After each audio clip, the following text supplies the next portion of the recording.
宜兰警政署是发现讲，宜兰县内警察局内底那亲像有警察和不法的分子在往来泄露个人资料。昨昏是到宜兰县内警察局伫交通队，也阁有一个侦查队顶头，甲一个姓刘的警察，甲一个姓区的小队长带走，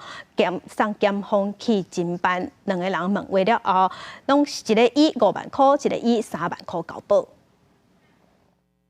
本案是警政署侦办案件时发现疑似有本局员警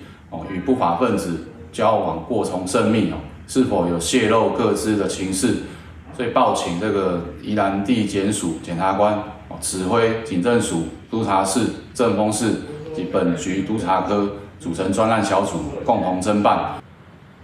根据了解，这个姓刘的警察甲这个姓区的小队长两个人捌做过同事，两个人亲像是